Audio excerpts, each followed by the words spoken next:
तुम्हें कितनी बार बताया है, मेरे तैयार होने से पहले मेरा नाश्ता तैयार हो जाना चाहिए। शादी के 26 सालों बाद भी मुझे क्यों बार बार एक ही बात बतानी पड़ती है? सीमा, तुम्हें क्या है? तुम तो आराम से घर पर रहोगी, मुझे तो काम पर भी जाना पड़ता है। तुम हो कि हमेशा बेवकूफ़ों जैसी हरकत करती हो। अगर तुम यह जानबूझकर करती हो तो याद रखना, मुझसे बुरा कोई नहीं होगा। आज भी शशांक का पारा चढ़ा हुआ था। इन कटु शब्दों में अपना गुस्सा उतारते हुए, गीला तौलिया कुर्सी पर फेंकते हुए शशांक गुस्से से सीमा की तरफ देखने लगा। सीमा के लिए शशांक का यह बेवजह का गुस्सा कोई नई बात नहीं थी। वह महीने में कई बार ऐसे ही सीमा पर बरस पड़ता था। पहले सीमा उसका विरोध किया करती थी, लेकिन जब कई सालों तक शशांक में कोई बदलाव नहीं दिखा तो सीमा ने खुद को ही बदल दिया। अब शशांक के कुछ भी कहने से सीमा को कोई फर्क नहीं पड़ता था। शशांक की हर बात वो चुपचाप सिर नीचे झुकाए सुन लेती थी। शादी के 6 साल तक सीमा ने पूरी कोशिश की थी कि शशांक को बदला जाए, लेकिन फालतू का गुस्सा करना और बाद में सीमा को भला बुरा कहना, यह मानो जैसे उसकी आदत ही बन गई थी। कोई भी वाद विवाद होता तो शशांक सीधा सीमा को बोल देता, अगर मैं तुम्हें अच्छा नहीं लगता तो क्यों नहीं चली जाती अपने मायके, क्यों रहती हो मेरे साथ? इतना सब कुछ होने के बावजूद सीमा शशांक के साथ रहती थी, क्योंकि उसे अपने बेटी की फिक्र थी। और वह जाती भी तो कहाँ, अपने बूढ़े हो चुके माँ बाप को इस उम्र में परेशान करना वह नहीं चाहती थी। समाज और लोग क्या कहेंगे, यह भी तो उसे देखना था।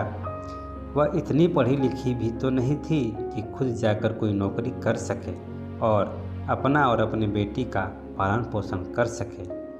सीमा को अब अपनी फिक्र नहीं थी, उसको फिक्र थी तो बस अपनी शादी लायक हो रही बेटी की।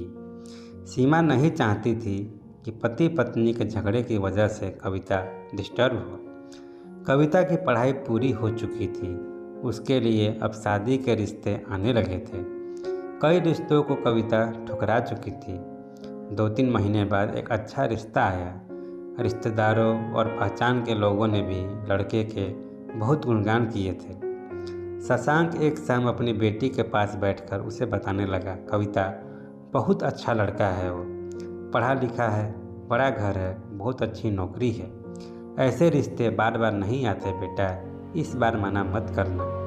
कविता अपने पिता से ज़्यादा बात नहीं करती थी, शायद डरती थी या शायद नफरत करती थी, लेकिन आज वो अपनी पूरी हिम्मत इकट्ठा कर बोली, मुझे अभी शादी नहीं करना है पापा, मैं नौकरी करना चाहती हूँ, खुद अपने पैरों पर खड़ी होना चाहती हूँ। हाँ, उसमें क्या बड़ी बात है?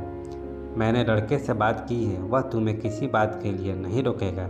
तुम शादी के बाद भी नौकरी कर सकती हो, वह तुम्हें नौकरी के लिए परमिशन दे देगा।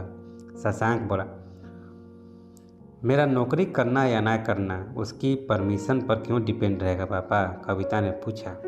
मैं कह रहा हूँ ना, तुम्हें किसी भी चीज़ की कमी नहीं होगी। वहाँ ऐसे रिश्ते बार बार नहीं आते, इसे ठुकरा मत, बहुत खुश रहोगी तुम वहाँ। शशांक ने कविता से बोला, पापा क्या मैं उतनी ही खुश रहूँगी जितनी मम्मी इस घर में खुश है? कविता ने तंज कसते हुए कहा, आज तुम्हारी ज़बान कुछ ज़्यादा नहीं चल रही? शशांक गुस्से से आंखें बड़ी करते हुए बोला, पापा मुझे शादी नहीं करनी है, क्योंकि शादी के बाद अगर वो लड़का आपके जैसा निकला तो मैं क्या करूँगी? मुझे आपके जैसा जीवन साथी नहीं चाहिए, जो बिना बात के मुझ पर हमेशा चिल्लाए।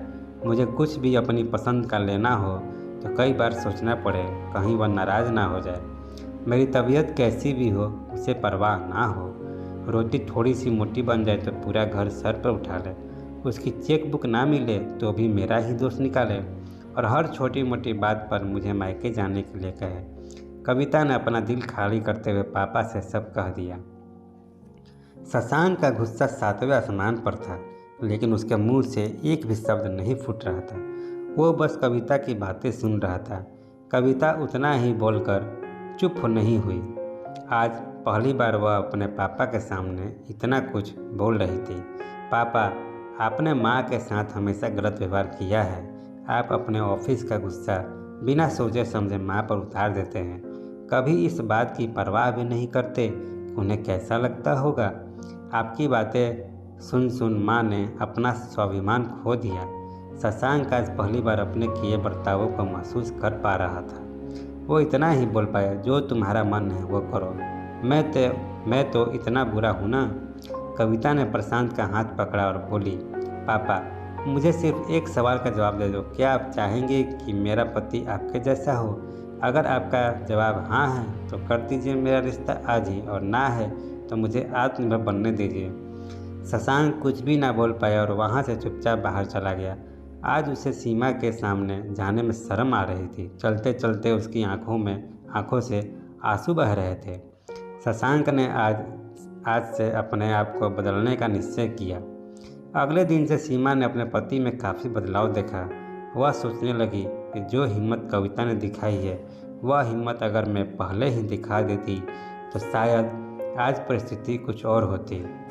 अब कविता पढ़ लिख कर अच्छी नौकरी करने लगी थी और 2 साल बाद उसके लिए एक अच्छा रिश्ता आया। और उसकी विदाई पर शशांक बोला, बेटा तू हमेशा खुश रहेगी क्योंकि तेरा पति तेरे बाप जैसा नहीं है। शशांक की यह बात सुनकर सीमा और कविता की आंखों से आंसू बहने लगे। दोस्तों, हमारे समाज में औरतों को भले ही देवी का दर्जा दिया जाता है, लेकिन वह स्वतंत्रता नहीं दी जाती जो उन्हें देनी चाहिए। उन्हें बचपन से ही बताया जाता है कि वह पराया धन है। स्कूल से आने में देर हो जाए तो पिटाई मिलती है, मोबाइल पर बातें करते हुए दिख जाए या खिड़की से झांकते हुए दिख जाए तो शक किया जाता है। माँ बाप का घर तुम्हारा नहीं है, पत्नी का घर ही तुम्हारा घर है। जीवन भर यह बातें बताकर उन्हें ससुराल भेज दिया जाता है और एक दिन किसी छोटे मोटे झगड़े में ससुराल वालों से उन्हें सुनना पड़ता है, इस घर को छोड़ दो और मायके चली जाओ। अब आप ही बताओ दोस्तों, ऐसी स्त्रियों का सच्चा घर कौन सा? आखिरकार वह किस घर को अपना कहे? दोस्तों, आपको ये कहानी कैसी लगी हमें कमेंट करके ज़रूर बताएं और हमारे वीडियो को लाइक एवं चैनल को सब्सक्राइब अवश्य करें। धन्यवाद।